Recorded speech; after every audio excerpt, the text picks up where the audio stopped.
18절입니다. 하나님의 진노가 불의로 진리를 막는 사람들의 모든 경건하지 않음과 불의에 대하여 하늘로부터 나타나나니 이는 하나님을 알만한 것이 그들 속에 보임이라.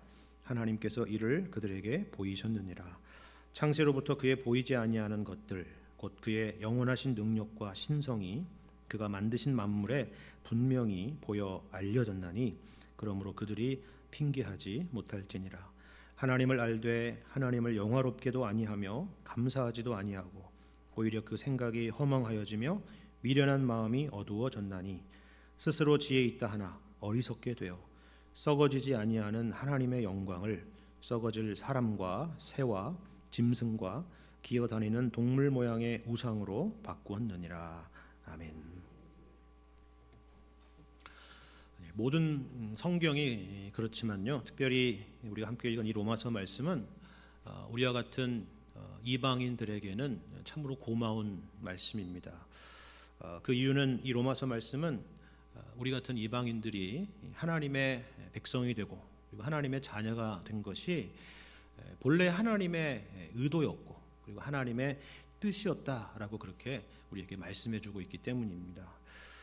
여러분 중에서 모태신앙이 아니라 본인 세대에 처음 예수님을 믿게 되신 분들은 아마 이런 질문들을 한두 번쯤은 들어보시지 않았을까 이런 생각을 합니다. 어떤 거냐면 이런 거예요. 왜 너는 굳이 남의 나라의 종교를 믿느냐 하는 것입니다. 왜 우리 것을 놔두고 서양 사람들이 믿는 신을 믿느냐 그런 거죠. 기독교와 우리가 무슨 상관이 있느냐? 기독교는 이스라엘의 종교가 아니냐? 그와 같은 질문들입니다. 그렇지 않습니까? 우리는 어쩌다가 기독교인이 되었습니까? 어쩌다가 하나님을 믿고 또 그의 아들 예수 그리스도를 믿는 신자가 되었습니까? 예전에 제가 어떤 영상에서 유대교의 랍비가 나와서 그런 말을 하는 것을 들은 적이 있었는데요. 왜 기독교인들은 자기네 경전을 가져다가 자기들의 하나님에 대해서 왜 이렇다 저렇다 이렇게 말하느냐 하는 것입니다. 그렇죠. 우리는 그런 얘기를 들으면 때때로는 정말 그런가 싶은 생각이 들기도 하는 겁니다. 예전에 제가 신학교를 다닐 때 구약을 가르치던 교수님께서 수업 시간에 이런 말씀을 하신 적이 있었는데요. 자신이 유학 중일 때에 TV를 보다가 그 당시 유대인들 사회에서 굉장히 신망이 있고 또 존경받는 랍비가 나와서는 그런 말을 하더라는 거예요. 나는 기독교인들이 말하는 예수가 진짜 메시아인지 아닌지 잘 모르겠다. 정말 그럴 수도 있겠다라는 생각이 든다. 그런 거예요. 그래서 기독교인들이 말하는 것처럼 언젠가 예수가 이 땅에 온다면 나는 꼭 그분에게 묻고 싶은 것이 있다라는 겁니다. 그게 뭐냐면 지금 이렇게 이 땅에 오신 것이 첫 번째 오심인지 아니면 두 번째 오시는 것인지 묻고 싶다라는 거예요. 무슨 말이에요? 첫 번째 오시는 것이다라고 하면 유대인들의 말이 옳은 것이고 두 번째 오시는 것이다라고 하면은 기독교인들이 말하는 것이 옳은 것이죠. 그 교수님은 이 이야기가 자신에게는 꽤 큰 충격이었다라는 것입니다. 이 질문이 우리에게도 동일하게 해당되는 질문이었기 때문입니다. 하지만 우리가 믿는 기독교 신앙은 세상의 여러 종교 중에서 하나를 믿는 것이 결코 아닙니다. 유대교에서 갈라져 나온 분파도 아니에요. 여러 종교를 비교해 봤을 때 그래도 기독교가 나한테는 잘 맞는 것 같아. 기독교가 제일 합리적이야. 그래서 믿는 것도 아니죠. 진리이기 때문에 믿습니다. 우리가 믿는 하나님은 유일하신 하나님이십니다. 그리고 그의 아들 예수 그리스도를 우리는 구주로 믿습니다. 이것이 바로 우리의 믿음이죠. 우리가 오늘 읽었던 말씀이 이 로마서 말씀인데요. 사도 바울이 로마에 있는 성도들에게 보내는 편지입니다. 근데 여러분 잘 생각해 보세요. 로마가 어떤 곳입니까? 일단 로마는 예루살렘이 아니죠. 세속적인 도시이고 로마 제국의 심장부입니다. 당시 로마에는 판테온 신전이라는 것이 있었습니다. 지금도 그 건물은 남아 있습니다. 로마 사람들이 본인들이 정복한 여러 그 피정복지들의 신들을 데려다가 놓고 섬기는 그와 같은 만신전이죠. 이 판테온 신전이 보여주는 당시의 종교 사회적인 특징이 있습니다. 로마가 확장해 갔던 것은, 그리고 오랫동안 그 제국을 유지할 수 있었던 것은 사실 이 종교 정책이라는 것과도 무관하지가 않은데요. 우리는 보통 역사에 관련된 지도들을 보거나 그런 TV의 내용들을 보시면 제국을 넓혀가는 것이 뭐 그렇게 단순한 일처럼 보이지만 실제로는 정말 만만치가 않은 일입니다. 우리가 한 가정을 꾸리고 세우는 것도 참 어려운 일인데 그 넓은 영토와 제국을 운영하고 또 그것을 지속적으로 지켜나간다는 것은 정말 쉽지가 않은 일이죠. 특별히 서로 이질적인 그런 나라와 민족들을 하나의 제국으로 묶어내야 되는 그런 문제가 있기 때문입니다. 보통 한 국가는 당시에 세 가지가 강력하게 묶여 있어서 그들의 정체성을 붙잡고 있었는데요. 그것은 뭐냐면 땅과 그 땅에 사는 사람들과 그리고 그들이 섬기는 신이었습니다. 그러니까 이 세 가지의 이 단단한 끈을 끊어내어서 제국에 흡수를 시키면 통일성적인 측면에서는 제일 좋은 방법이겠죠. 그래서 정복자들은 그 나라의 신전들을 허물고 그 나라 사람들을 강제로 이주시켜서 자기들이 섬기는 신을 섬기도록 해서 제국의 통일성을 유지하려고 하기도 했습니다. 대표적으로 우리가 성경에서 보는 것처럼 북이스라엘을 무너뜨린 아시리아 같은 제국이나 남유다를 무너뜨렸던 바벨론 같은 나라가 그랬습니다. 성전을 허물고 사람들을 자기 땅으로 끌고 가지 않았습니까? 하지만 여기에는 이런 방식에는 한 가지 커다란 문제가 있었는데요. 그것은 그렇게 그 나라를 황폐화시키다 보니까 나중에는 세금을 거둬들일 수가 없는 것이죠. 그래서 그런 제국들은 역사적으로 보면 그렇게 오래가지 못했던 것들을 볼 수가 있습니다. 제국을 안정적으로 운영해 나갈 수 있는 돈이 없었기 때문입니다. 반대로 이 로마는 이 피정복지로부터 세금을 확보하기 위해서 다른 정책을 썼습니다. 그들이 저항하지 않는 한은 자치권을 어느 정도 인정해주고 또 그들이 섬기던 신과 자신들이 섬기는 신들을 서로 이렇게 맞교환하는 것입니다. 마치 정략결혼처럼요. 그렇게 하는 것입니다. 로마에서 섬기던 신을 그들에게 주고 그들이 섬기던 신을 로마로 가져오는 것입니다. 그래서 로마의 만신전, 판테온이 생기게 된 것이죠. 그러니까 당시의 로마 사회는 어떻게 보면 이처럼 종교에 대한 관용이 있었던 것입니다. 물론 여기서 관용이라고 하는 것은 자기가 믿는 신에 대한 배타성이나 유일성과 같은 것들을 주장해서는 안 된다라는 겁니다. 이것이 당시의 문화였고 놀랍게도 유대인들이나 기독교인들을 제외하고는 제국에 있는 많은 나라들이 큰 거부감 없이 그렇게 수용되었던 분위기였다라는 사실입니다. 그런데 사실 유대인들에게는 기독교인들만큼의 큰 문제가 없었을 것입니다. 그 이유가 뭐겠습니까? 그 이유는 유대인들은 조용히 자기들만 잘 믿으면 되기 때문입니다. 굳이 충돌할 필요도 없고 충돌할 이유도 없었겠죠. 하지만 기독교 신앙은 달랐죠. 우리가 사도행전 말씀에서 보는 것처럼 교회들은 예수님의 지상 명령에 따라서 여러 민족들에게 복음을 전하기 시작했습니다. 이 말은 그리스 로마 사회의 모든 종교들과 모든 문화들과 모든 사상들과 부딪혔다라는 그런 의미입니다. 그렇다면 이런 세계 속에서 기독교 신앙이라는 과연 그들에게 어떻게 비춰졌을까요? 그리고 사도 바울은 그들에게 어떻게 복음을 소개하고 있습니까? 사도 바울은 먼저 이 복음이 말씀드린 것처럼 본래 유대인들만을 위한 것이 아니었다라고 설명을 하는데요. 그것이 오늘 본문의 바로 앞부분에 나와 있는 말씀에 있습니다. 여러분 성경을 보시면 16절의 말씀을 보면 이렇게 말씀하죠.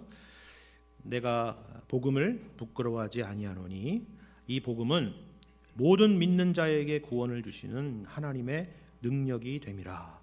먼저는 유대인에게요, 그리고 헬라인에게로다 말씀합니다. 여기 모든 믿는 자에게라는 말씀이 있죠. 그리고 거기에는 유대인뿐만이 아니라 헬라인도 포함되는 것임을 말해주고 있습니다. 그리고 사도 바울은 이것이 정말 그러한 것인가라는 것을 설명하기 위해서 먼저 오늘 본문 1장 18절부터 1장 마지막 절까지 헬라인, 그러니까 이방인들의 절망적인 상태에 대해서 먼저 설명을 하고요. 그리고 이어서 2장 1절부터 3장 20절까지는 이번에는 유대인들의 절망적인 상태에 대해서 말씀을 하고 있습니다. 그리고 마침내 3장 23절에 이르러서 이렇게 이 둘을 종합해서 이런 결론을 내립니다. 우리가 잘 알고 있는 말씀인데요. 로마서 3장 여러분 23절을 보십시오. 뭐라고 말씀합니까? 모든 사람이 죄를 범하였음에, 그죠? 모든 사람이 그러니까 누구겠어요? 유대인과 이방인 모두를 다 포함하는 것이죠. 그렇죠? 모든 사람이 죄를 범하였음에 하나님의 영광에 이르지 못하더니 그리스도 예수 안에 있는 속량으로 말미암아 하나님의 은혜로 값없이 의롭다 하심을 얻은 자 되었느니라 라는 말씀이에요. 유대인이든 이방인이든 모두 다 스스로에게는 구원의 가능성이 없었다라는 것입니다. 오직 예수 그리스도의 속량으로 말미암아 하나님의 은혜로 값없이 의롭다함을 받은 거다라는 거예요. 그리고 좀 더 뒤로 가서 29절에 뭐라고 합니까? 29절 보세요. 하나님은 다만 유대인의 하나님이시냐? 또한 이방인의 하나님은 아니시냐? 진실로 이방인의 하나님도 되시느니라 말씀하죠. 그럼 어떤 흐름인지 아시겠죠? 제가 이렇게 로마서 전반부의 구조적인 흐름을 말씀드리는 이유가 있습니다. 이러한 흐름 없이 오늘 본문의 말씀만 여러분 보시면 자칫 본문의 의도를 우리가 오해할 수 있기 때문에 그렇습니다. 예를 들어서 어떤 분들은 오늘 본문의 말씀을 가지고 예수님을 믿지 않는 사람들을 판단하거나 정죄하거나 그것을 통해서 어떤 일종의 영적인 우월감을 갖는 그런 사람들이 있습니다. 그렇지, 나는 그런 사람들과는 다르지, 그런 식으로 생각하는 거죠. 흥미로운 것은 이 본문을 연구하는 학자들이 바로 여기 1장 18절 이하에 등장하는 이 내용들이 당시에 유대인들이 이방인들을 보면서 그들을 정죄하던 그런 내용들이었다라고 합니다. 그러니까 이 흐름대로 가면 어떻게 해요? 유대인들이 그러는 거죠. 맞다, 이방인들은 그런 사람들이지, 하나님의 진노를 받아서 마땅한 사람들이지 라고 하는 거예요. 하지만 바울은 전혀 그 이야기를 하려는 것이 아닙니다. 그래서 여러분 본문 성경 2장 1절을 보시면은 이방인에 이어서 이방인들에 대한 그런 비참한 상황에 대한 설명이 이어서 유대인들에 대해서 말할 때는 뭐라고 해요? 2장 1절에 그러므로 남을 판단하는 사람아, 누구를 막론하고 내가 핑계하지 못할 것은 남을 판단하는 것으로 내가 너를 정죄함이니 판단하는 내가 같은 일을 행함이니라 라고 그러죠. 무슨 말입니까? 유대인들에게 하는 말입니다. 마치 사도 바울과 같은 논리로 따라가고 있는 것처럼 보였는데 거기에다가 반전을 주는 것이에요. 너도 똑같은 사람이다 라는 것입니다. 그런 목적으로 이 말씀이 있는 것이 아니다 하는 거예요. 그럼 어떤 목적일까요? 저는 오히려 이 본문에 두 가지의 중요한 목적이 있다라고 생각을 합니다. 하나는 너희가 받은 구원의 은혜가 얼마나 큰 것인가 하는 것을 생각해 보라는 것입니다. 사실 우리가 복음이 복음으로 들리기 위해서는, 복음이 좋은 소식으로, 복된 소식으로 들리기 위해서는 우리가 과거에 얼마나 비참한 처지에 있었는가 하는 것을 아는 것이 굉장히 중요합니다. 모두가 그런 것은 아니지만 신앙의 연수가 오래된 분들 중에서는 자신이 본래부터 지금의 그 위치에 있었던 사람인 것처럼 생각하고 또 그렇게 말할 때가 종종 있죠. 죄에 대한 이해도, 회개에 대한 것도 그저 늘 교회 안에서 익숙한 교회적인 용어이고 형식적인 용어로 전락해버리는 경우가 있습니다. 하지만 성경에서 복음에 대해서 설명하거나 하나님의 은혜를 기억하라라고 말씀할 때에는 항상 비참했던 과거의 이야기가 전제되고 선행되고 있는 것입니다. 이건 구약 이스라엘 백성들도 마찬가지였어요.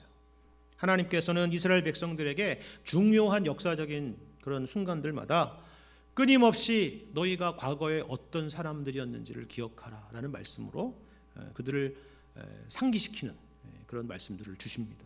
우리가 지난주에 함께 나눴던 수요 예배 때 말씀이나 여러분 구역 공과 시간에 나눴던 그 여호수아서 24장 말씀도 바로 그것을 말하고 있지 않습니까?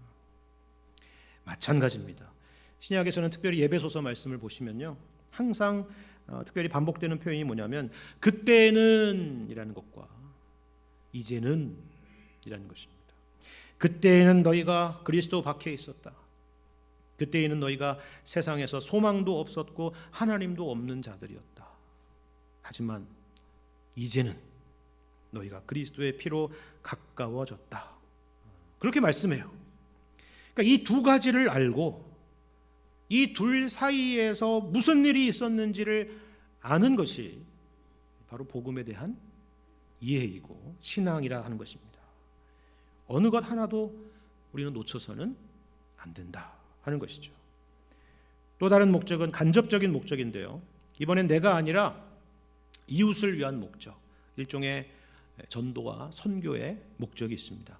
흥미로운 것은 이 로마서 말씀이 이 복음에 대해서 너무나도 교리적으로 체계적으로 잘 정리가 돼 있어서 기독교 2000년 역사 가운데에서 수많은 사람들에게 이 복음 전도에 있어서 귀하게 사용되었던 그런 말씀이었다라는 사실이에요. 여러분이 배우거나 전했던 수많은 전도지나 아니면 전도 책자들을 한번 생각해 보시기를 바랍니다. 가장 많이 인용되었던 말씀이 바로 이 로마서 말씀 가운데 있었을 것입니다. 특별히 이런 의미에서 오늘 본문 말씀처럼 이방인에 대해서 말씀하고 있는 내용이 참으로 귀한 것입니다.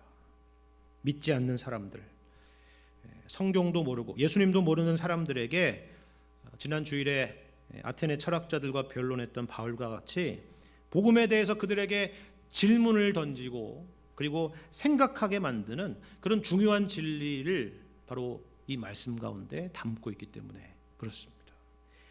더군다나 우리에게 이런 확신을 주는 이유는 오늘 본문의 말씀이 특정한 어떤 사람에게 목적을 두고 적용하고 있는 것이 아니라 인류 모두에게 언제든 열려있는 그와 같은 진리의 말씀이기 때문입니다. 그것은 다른 것이 아니라 바로 하나님의 존재에 대한 것입니다. 하나님이 창조주이시고 하나님이 세상을 다스리시는 분이다 라는 거예요. 물론 사도 바울은 지금 자신이 하나님의 존재를 내가 너희들에게 증명해 보이겠다라고 지금 말씀하고 있는 것이 아닙니다. 그런 이야기가 아니에요. 세상 만물을 보면, 우주를 보면 우리가 하나님이 이 세상을 얼마나 사랑하시는지, 삼위일체가 무엇인지, 구약의 이스라엘 역사를 어떻게 인도해 오셨는지, 예수님을 보내신 이유가 무엇이고 구원이 무엇인지를 알 수 있다고 말하는 것도 아닙니다. 그걸 알 수 있는 것은 어디서 보면 알 수 있어요? 세상 만물이 아니라 성경을 통해서 알 수 있는 거죠. 그렇죠. 단 하나. 우리가 이 세상의 만물과 자연들을 보면 그 누구도 하나님의 존재를 인정하지 않을 수 없을 것이다 라는 것입니다. 여러분, 이것을 보여주는 말씀이 19절과 20절의 오늘 본문의 말씀인데요, 한번 19절 20절 말씀을 한 목소리 한번 같이 읽어보겠습니다. 19절 말씀 시작. 이는 하나님을 알만한 것이 그들 속에 보임이라. 하나님께서 이를 그들에게 보이셨느니라. 창세로부터 그의 보이지 아니하는 것들 곧 그의 영원하신 능력과 신성이 그가 만드신 만물에 분명히 보여 알려졌나니 그러므로 그들이 핑계하지 못할지니라. 아멘. 그렇죠. 이 세상에 하나님께서 만드신 만물들을 보면 하나님의 존재를 인정하지 않을 수가 없다는 것입니다. 창조주의 존재, 조물주의 존재를 인정할 수밖에 없다라는 거예요. 예를 들어보죠. 여러분 다들 가지고 계신 스마트폰이 있으실 텐데요. 그런데 그 스마트폰을 가지고 이 스마트폰은 갑자기 우연히 나에게 생긴 거야, 이 세상에 나타난 거야 라고 말하거나, 아니면 돌덩이에서 수십억 년에 달하는 오랜 시간을 거쳐서 이런 모양으로 만들어졌다라고 말하는 그런 사람이 있다면 그 사람은 좀 심각한 것입니다. 그렇죠? 심각한 거예요. 그렇게 말하는 사람은 아마 아무도 없을 거예요. 그죠? 누군가가 분명히 만든 거죠. 누군가가. 그게 삼성이든 애플이든 어떤 엔지니어가 분명히 설계하고 만든 것입니다.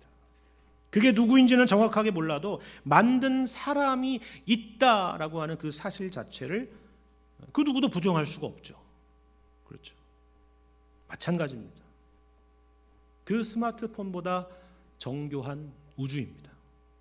그것보다도 정교한 자연이고 그것보다도 정교한 우리 각자의 몸입니다. 아니 그런 것과는 비교할 수가 없는 것들이죠. 왜 우리 몸은 일정한 온도로 항상 유지가 될까요? 왜 지구는 24시간 만에 자전을 하고 365일 만에 공전을 합니까? 왜 물은 100도씨에서 끓고 0도씨에서 옵니까? 절대 온도는 왜 있는 거예요? 한두 가지가 아니죠. 한두 가지가 아닙니다. 어떤 분들은 그렇게 말합니다. 아니 역사를 보면은 그 시대의 사람들이 그렇게 장담을 했었어요. 뭐냐면 기독교를 포함한 이 종교라고 하는 것은 과학이 발달하기 이전에나 있었던 그런 원시적인 것이지, 과학이 발달하면 종교라고 하는 것은 결국 지구상에서 영원히 사라지게 될 것이다 라는 것이었습니다. 그런데 여러분 생각해 보십시오. 과학이라는 게 뭐예요? 과학이 가능하고 수학이라는 것이 가능하다는 것이 무슨 말입니까?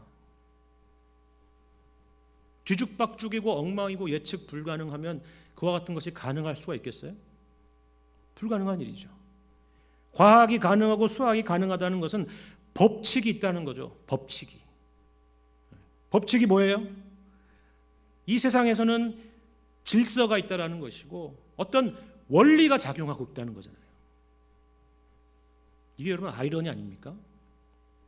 과학이 발전하면 종교가 사라지는 것이 아니라 오히려 누군가 어떤 인격을 가진 신이, 지성을 가진 신이 세상을 만들었다라고 하는 것을 입증하는 셈이 되고 말기 때문입니다. 우리는 보통 창조론은 종교이고 진화론은 과학이라고 믿죠. 하지만 진화론이야말로 과학이 아니라 허점투성이의 또 다른 믿음일 뿐입니다. 과학적으로만이 아니라 윤리나 도덕적인 차원에서도 그렇습니다. 만일 하나님이 존재하지 않는다면 우리는 그 어떤 것도 무엇이 옳다라거나 혹은 무엇이 잘못됐다라고 말할 근거가 없습니다.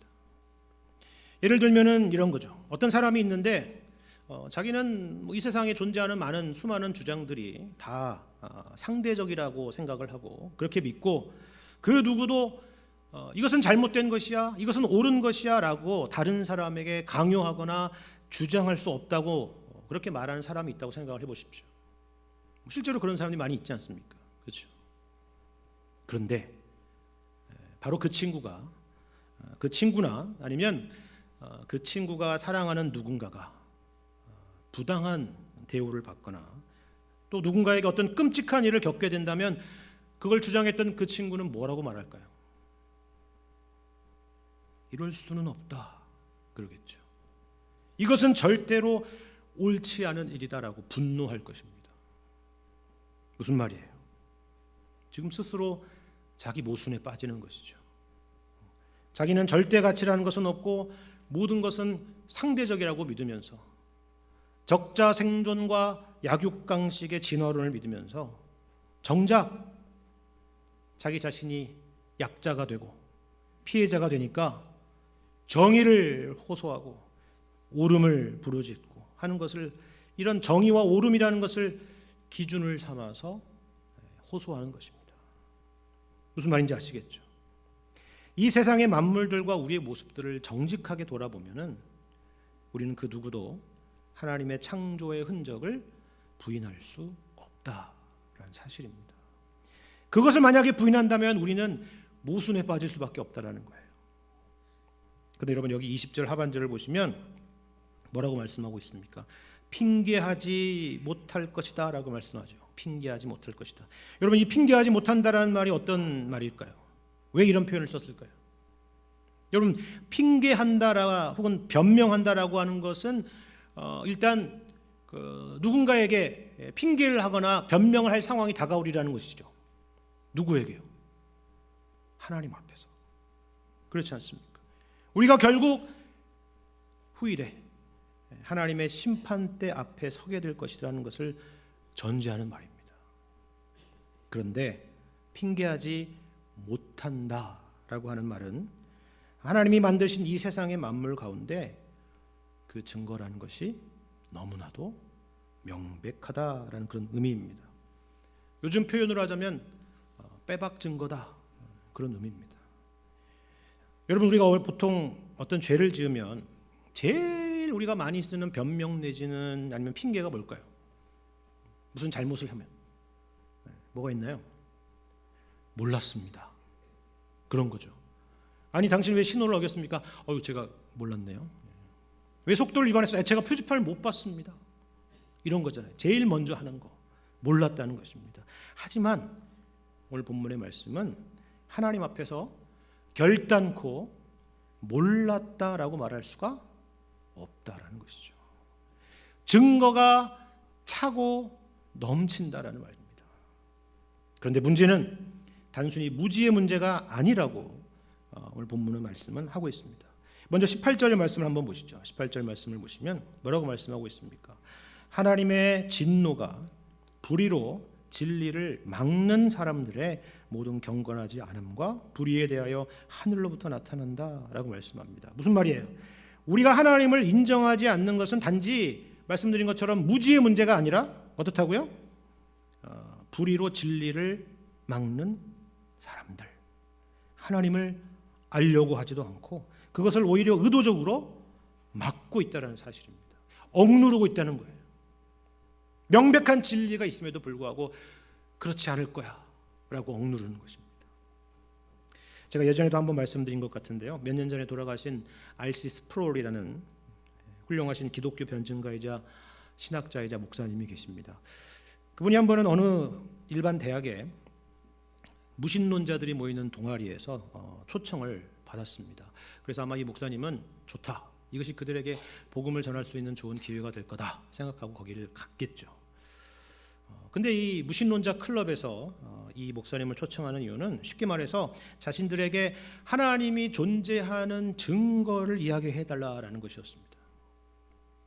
그런데 그곳에서 이 목사님이 경험한 것은 이 친구들이 정말 하나님을 알고자 하는 마음에서, 아니면 최소한 열린 마음으로 객관적으로 그 증거를 우리에게 가르쳐 주십시오라는 그런 차원이 아니라 도리어 자기의 무신론적 주장이 옳다라는 것을 확인하기 위해서 그것을 이 목사님이 전하는 하나님의 존재에 대한 내용을 거부하기 위해서 그 대화를 이끌어 가더라 하는 것입니다. 다시 말해서 하나님을 인정하지 않는 것은 단순히 몰랐기 때문에 무지해서가 아니라, 무지의 문제가 아니라 사람들의 마음 깊은 곳에 하나님을 담기를 싫어하는 것이 문제라는 것을 그때 깨닫게 되었다라는 거예요. 100가지 하나님의 존재의 증거를 가져다 줘도 어떻게 해요? 101번째 하나님을 믿지 않을 증거들을 가져와 가지고 거부하는 것이다라는 것입니다. 인간은 기본적으로 하나님을 알고 싶어 하지 않는다라는 거죠. 의도적으로 그것을 막는다는 것입니다. 그러므로 이들에게는 무엇이 있다고요? 하나님의 진노가 있다라고 말씀합니다. 이것이 18절의 의미입니다. 그런데 이거보다 더 큰 문제가 있습니다. 여러분 21절을 보시면 하나님을 알되 하나님을 영화롭게도 아니하고 감사하지도 아니했다라고 말씀하죠. 여러분 생각해 보십시오. 사실 우리가 이 땅에서 누리는 모든 것들은요, 하나님이 주신 것들입니다. 죄송해요, 제가 너무 신앙적으로 얘기해서 그냥 일반적으로 얘기해 보죠. 사실 우리가 이 땅에서 누리는 것들은요, 내가 노력하고 얻은 것이 없어요. 우리가 이 세상에 어떻게 태어났습니까? 무슨 무기를 가지고 태어났습니까? 무슨 옷을 입고 세상에 나왔습니까? 무슨 양식을 들고 세상에 나왔어요? 아무것도 아닙니다. 우리는 적신으로 세상에 나왔습니다. 모든 것들은 하나님이 주신 것들입니다. 햇빛과 공기, 여러 음식들, 건강, 지혜, 우리가 살아가는 안전한 환경, 사랑하는 가족 등 그 어떤 것도 하나님이 주시지 않은 것이 없죠. 야고보서의 말씀처럼 온갖 좋은 은사와 온전한 선물이 다 위로부터 빛들의 아버지께로부터 내려오는 것입니다. 의인이건 악인이건 신자이건 불신자이건 하나님께서는 차별 없이 그들에게 주시는 것입니다. 우리는 이런 것들을 좀 어려운 표현으로 하나님의 일반 은총이다 이렇게 말을 하죠. 그런데 어떻다고요? 그 하나님을 영화롭게도 아니하고 감사하지도 않는다라는 것입니다. 그리고 본래부터 그 모든 것들이 자신들의 것이었던 것인 양 주인 행세를 하는 것이죠. 그런데 만약에 여러분이 누군가의 것을 훔쳐서 사용하다가 주인 행세를 하다가 나중에 진짜 주인이 그 앞에 떡하니 나타나면 여러분 어떻게 될까요? 굉장히 두려운 상황인 거죠. 끔찍하겠죠. 그렇죠. 그런데 우리에게 그런 날이 반드시 오리라 하는 것입니다. 이것이 바로 21절의 말씀이에요. 그런데 이거보다 더 심각한 문제는요, 또 그 다음에 있습니다. 여러분 22절과 23절을 보십시오. 스스로 지혜 있다 하나 어리석게 되어 썩어지지 아니하는 하나님의 영광을 썩어질 사람과 새와 짐승과 기어다니는 동물 모양의 우상으로 바꾸었느니라 말씀합니다. 마땅히 드려야 될 영광과 감사를 하나님이 아닌 썩어질 사람과 새와 짐승과 기어다니는 동물 모양의 우상으로 바꿨다는 것입니다. 이것은 물론 1차적으로는 사람을 숭배하고 동물 모양의 우상을 숭배하는 것을 말합니다. 여러분 이것이 원시적인 이야기입니까? 과거에만의 이야기인가요? 오늘날엔 그런 것이 없나요? 얼마든지 있죠. 얼마든지. 지금도 있습니다. 그런데 또한 이 말씀은 인간의 생각이라고 하는 것이 피조물과 자연세계를 벗어나서 그것을 초월해서는 볼 수 없는 인간의 근본적인 비참함에 대해서 말하는 것이기도 합니다. 여러분 진화론이라고 하는 것도 결국은 자연주의죠. 물질 세계 이상을 보지 못하는 것입니다. 초월의 세계를 부정하는 것입니다.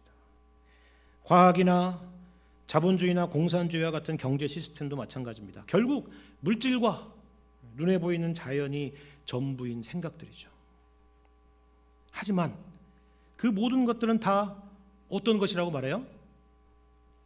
썩어질 것들입니다. 영원하지 않은 것들이에요. 그런데 이런 모습들이 어디서 비롯된 것이냐 하면은 22절에 보는 것처럼 스스로 지혜 있다라고 생각한 행동이라는 것입니다. 그럼 누가 연상이 됩니까? 아담이 연상이 되죠. 아담. 이 나무의 열매를 먹으면 눈이 밝아져서 하나님과 같이 되어서 선악을 알게 되리라라고 했던 그 마귀의 유혹에 넘어갔던 아담입니다. 그리고 우리는 그 아담의 후예들입니다. 아이러니한 것은 인간이 그 높은 자리, 그 하나님의 자리를 탐하게 된 결과가 오히려 정반대였다는 사실입니다. 스스로 지혜 있다라고 했지만 어리석게 되어서 썩어질 사람과 짐승을 섬기는 비참한 지경에 이르게 된 것입니다. 그리고 이 모든 일들로 우리 18절의 말씀에서 보셨던 것처럼 우리는 하나님의 진노를 피할 수가 없게 된 것입니다. 이처럼 우리는 오늘도 그리고 앞으로도 소망이 없었습니다. 하지만 하나님의 은혜가 무엇입니까? 복음이 뭔가요? 하나님의 아들이신 예수님께서 이 땅에 오셔서 우리가 마땅히 받아야 될 진노를 대신 받으신 것입니다. 오늘 본문의 말씀을 연구하면서 여기 말하는 18절의 진노라고 하는 것이 무엇인지에 대해서 여러 견해가 있다는 것을 확인했습니다. 하나는 현재적인 것인데요. 1장 후반부부터 계속 등장하는 내버려 두심이라는 것입니다. 하나님께서 이처럼 비참한 상태에 있는 인간들을 그냥 그들 마음대로 살도록 내버려 두시는 거예요. 간섭하지 않으시는 것입니다. 이것이 현재적인 심판이고 진노입니다. 또 다른 하나는 우리가 잘 아는 것처럼 미래적인 것인데요. 최후에 있을 심판, 영원한 형벌에 대한 것이죠. 사실 하나님의 진노라고 하는 것은 이 두 가지를 다 포함하는 것입니다. 그런데요, 우리가 무엇보다도 하나님의 진노라는 것이 어떤 것인지를 분명하게 알 수 있는 것이 있습니다. 그게 뭘까요? 그것은 바로 예수님의 십자가이십니다. 여러분, 십자가에서 예수님께서 부르짖은 외침을 기억하실 것입니다. 엘리 엘리 라마 사박다니, 나의 하나님 어찌하여 나를 버리셨나이까 라고 외치셨죠. 예수님은 이처럼 우리를 대신해서 우리가 받아야 될 그 하나님의 내버려 두심, 하나님의 외면을 대신 겪으신 것입니다. 그리고 우리는 예수님의 십자가를 통해서 우리의 죄라고 하는 것이 결단코 가벼운 것이 아니라 하나님의 아들이 이 땅에 오셔서 십자가에 피 흘려 죽으셔야만 속죄가 되는, 우리로서는 감히 상상할 수도 없는 커다란 진노이고 엄청난 형벌이라는 것을 예수님의 십자가를 통해서 깨닫게 되는 것이죠. 그런데 바로 그 예수님께서 우리를 대신해서 그 진노의 형벌을 받으신 것입니다. 하나님의 은혜의 복음이 바로 여기에 있습니다. 우리는 무지하고 어리석어서 진리를 거역하고 하나님을 애써 부인하며 감사하지도 않고 썩어질 것들을 섬기던 자들이었습니다.